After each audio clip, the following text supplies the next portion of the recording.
This is Providence Television International, the game changer.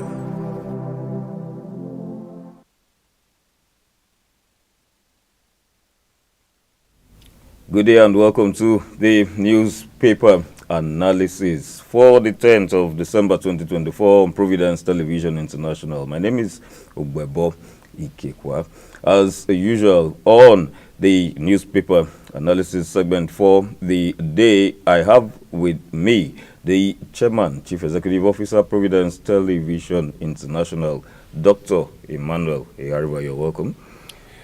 Yes, very much. Thank you so much. We are virtually in the Hamilton season. I feel so good. I feel great because it's my favorite season. It's also the prelude to Christmas proper, and I think that the Yuletide season is here with us. I'm very happy that people are adjusting very gradually. So for our viewers, I say welcome to the program yet again. And then, just before we go into the analysis proper, we also have a segment from our mailbox. And I think it would actually interest you to hear what people out there are saying from different locations across the globe. We'll be starting, first of all, with this comment from Reverend Father David Ogu.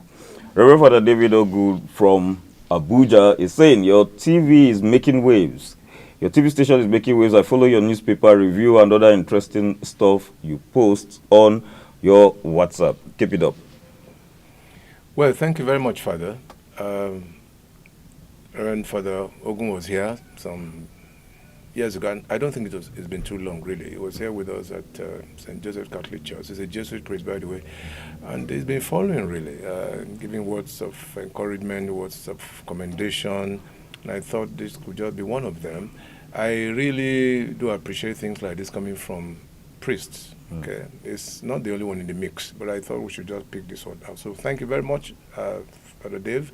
We appreciate all that you said, and we're going to build on it. Thank you so much.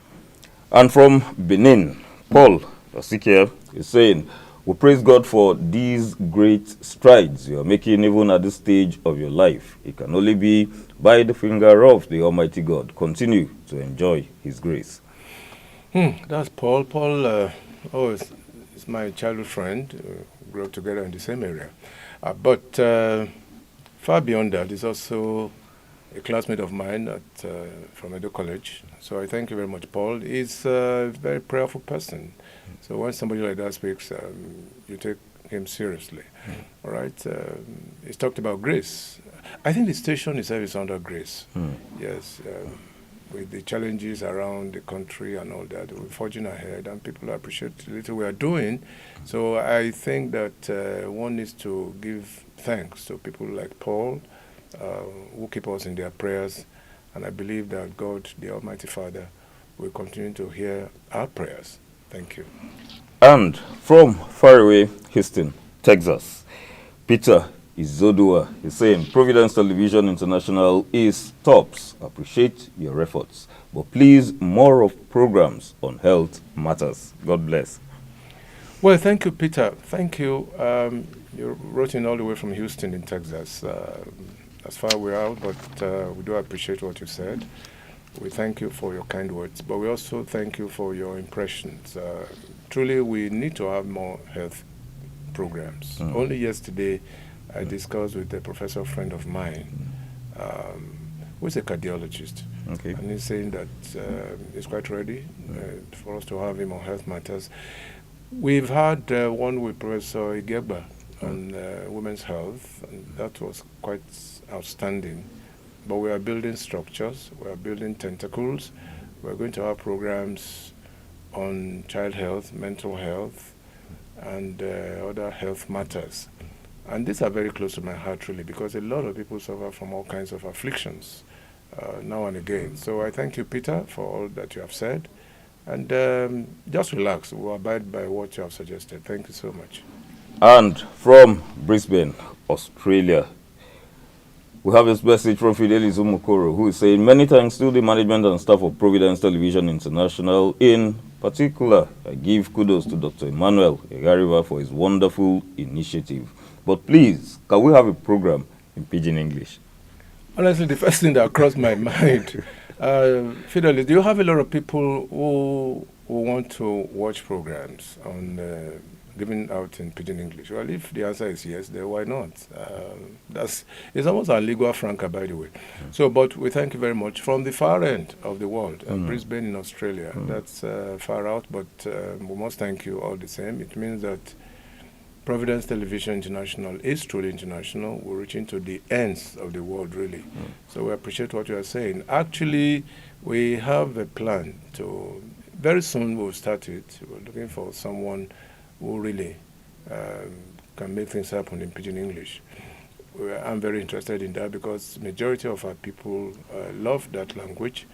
There's a program on our schedule called Waiting They Happen. So we're looking for, in fact, this is an opportunity to also let people know, if you're very versed in pidgin English, please approach us. We'll have you on board so that we can begin to say things in that kind of format. So, but I appreciate all that you said. Thank you very much. God bless you. And from Shagamu, Ogun State, Kunle Dada is saying, one of my friends told me about Providence Television International, and ever since I have continued to enjoy the station. I wish you the best. You are truly the game changer. Well, thank you very much. It was divine. I mean, that name or that what you even have on our logo, the game changer. The game changer. It was divinely given, as I've said before, and we thank God for it. We also thank you, Mr. Dada, for being there for us. You could just have ignored what your friends were saying, but you keyed into what we are doing. And I believe that you also tell other people who are your friends or relations or siblings or even parents, if you have any. So we really do thank you. We do thank you. I mean, Ogun State is very close by. I'm sure you have friends across the country, so always tell them to key into what we are doing and tell them to subscribe. Because once you subscribe, it means that you have indication that the program has been uploaded. So thank you very much. I really appreciate it. Please keep writing.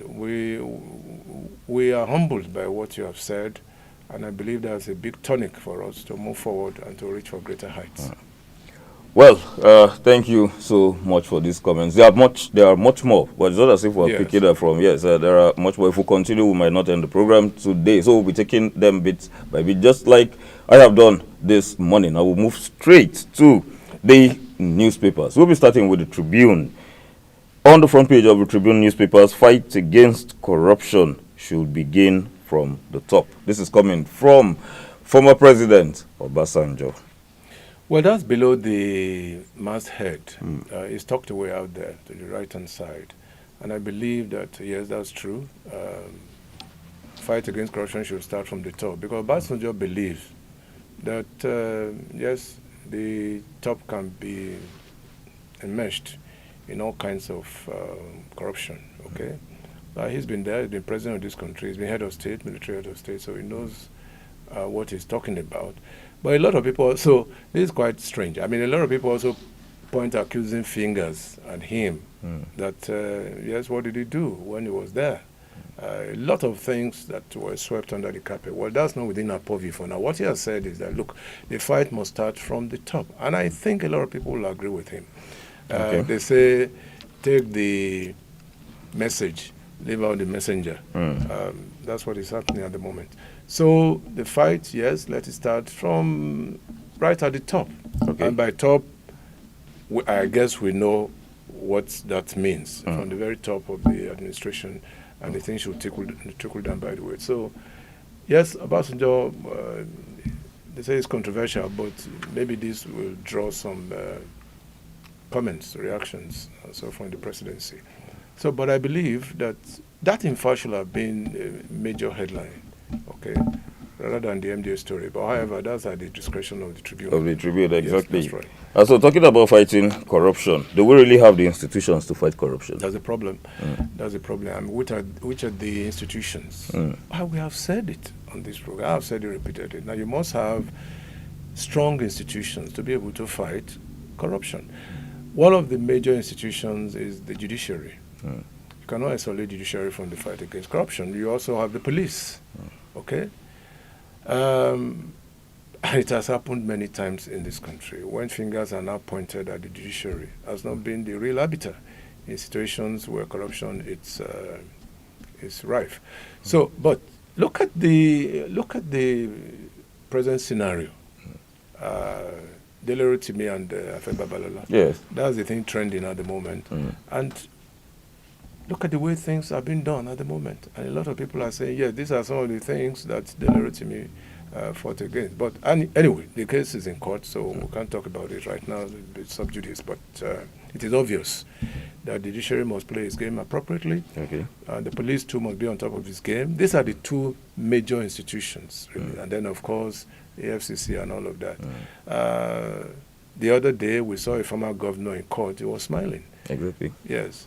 He was not in chains. And that's what people are pointing to at the moment. So there are discrepancies, obviously. And I think that, yes, the judiciary should be self-cleansing, really. The Honorable Chief Justice of Nigeria has said many, many times that that is one of our missions. And what is that? To be able to cleanse and reform the judiciary appropriately. And then there will be a big relief for all Nigerians. All right. Well, also other strengthening institutions as regards the fight against corruption. The EFCC has always been seen as a tool that the government uses against some allies and all that. Are you of this opinion? Well, some have said, well, rightly or wrongly, because there are groups of people who have over time become untouchable. Yes. And don't forget what one politician said, that if you join his own political party, then you are free. He has not denied it. Yes, if you leave another party and join his own party, whatever offense you may have committed, you will be set free. That's not something to talk about in the fight against corruption. Okay, there are so many high-profile cases in this country that have been swept under the carpet. Yes, you know that, and I believe that EFCC, yes, as rightly said, must not be seen to be a tool to hunt down opponents of the government. Even within. That, I think, is what Obasanjo was talking about. I should start from the top. But even Obasanjo himself glossed over a lot of issues when he was the president. And so it's a vicious circle we are in this country. All right. We'll move to the front page of the Nigerian News Direct, which says Chief of Army Staff. It's coming from the Chief of Army Staff. We are hitting them hard. Lukarawa terror group will soon be history. Says cross-border cooperation critical in tackling terror group. Exactly. I've said that. Because you must tackle these people from the boundaries. Yes. They don't come in flying from the sky. They come in through our borders, and our borders should be well policed.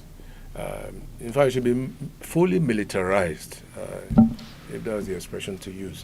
But I'm happy about what the Chief of Army Staff has said. It means there might be pressure on him, really. And he has said, as the Chief of Army in this country, that yes, that body will soon be a thing of the past. We do not pray for them to have splinter groups still within their system. These non-state actors, usually they are kind of ahead of the fighting forces. So, but I think the activities must be nipped in the bud. That's what I've always suggested on this program. And I guess, yes, why not? Intelligence network can be heightened. What that means is that before they even hatch their plans, they have been caught in the web. That would be, that would gladden the hearts of so many Nigerians. And another thing is, we must go to the neighboring states by way of intelligence now to know if there are pockets of these non-state actors who are also gearing up.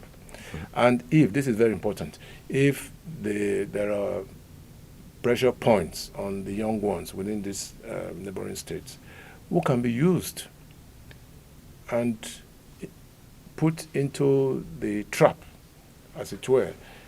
What I mean by that is we must try to remove these youths from being indoctrinated by these non-state actors. Because that's where it starts from.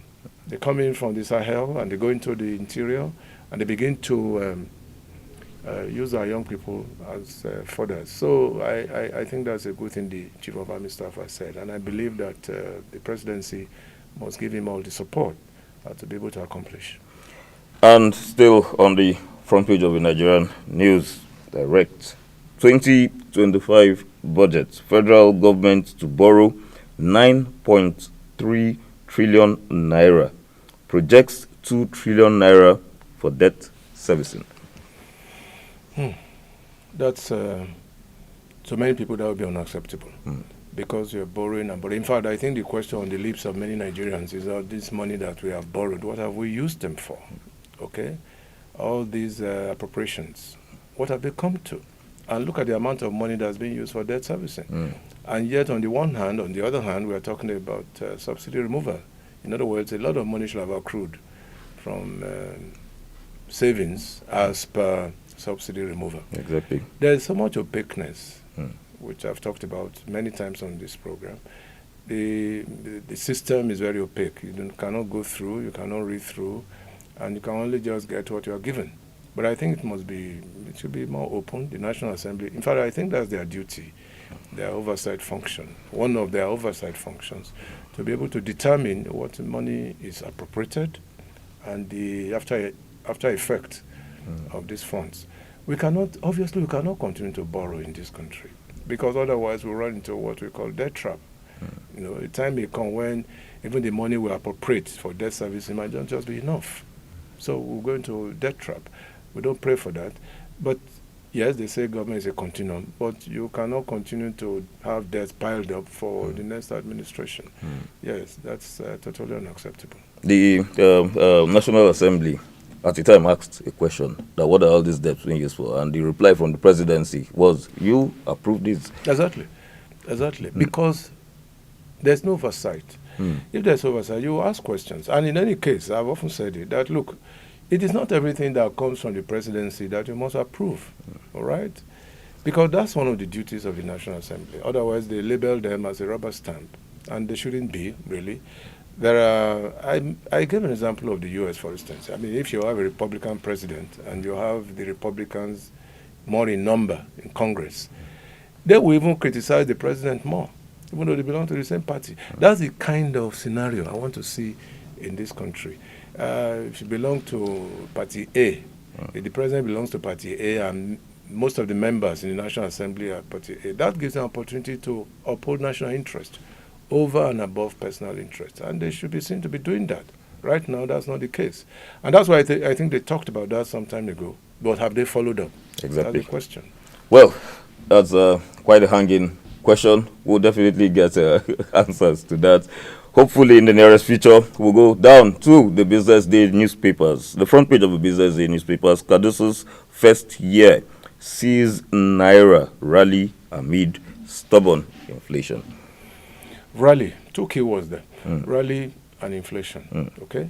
So if the Naira rallies to a point where we can conveniently say, yes, it has come up stage, then there shouldn't be inflation, actually. And the central bank controls the mechanism for lowering or heightening inflation, okay? So, but what have we seen in this country? If you go to the market now, there's a parallel market. If you go there now, they tell you that the dollar is about 1,000 to 700, and it's still rising. Exactly. So I don't know where this kind of story is coming from, really. All right? And Christmas is coming, it's just around the corner. People are saying that it might even rise to about 2,000. Right now, the pound is over 2,000 already. Exactly. Okay, so but the Naira is inching towards that.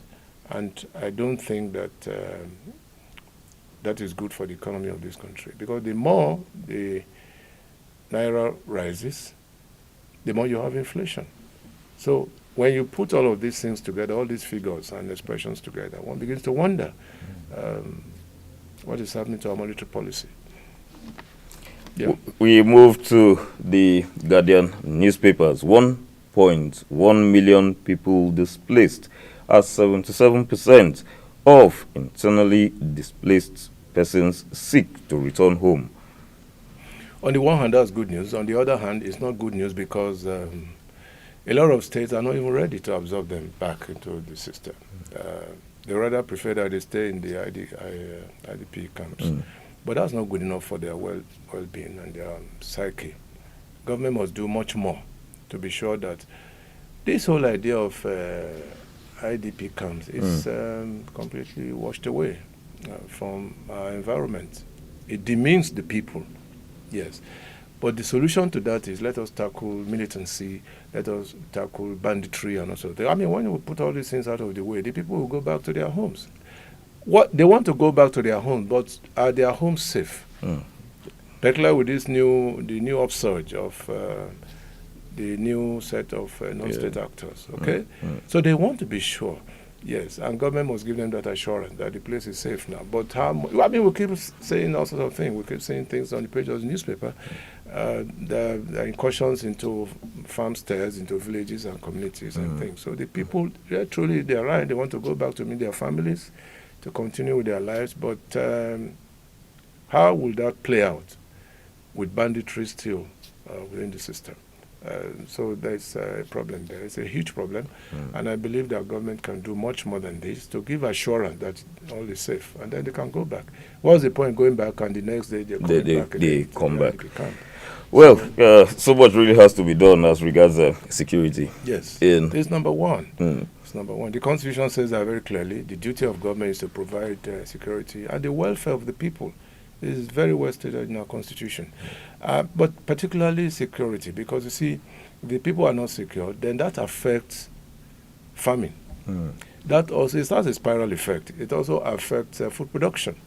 You know that. It affects foreign investment. Okay? So security must be tackled head on. I think that's the number one thing that government should handle. As a matter of fact, a lot of experts have said that, look, if you want to move forward, then you declare a state of emergency. Okay. Yes, on insecurity. Because we are at war. Whether we like it or not, you could call it anything, a war of attrition or whatever it is.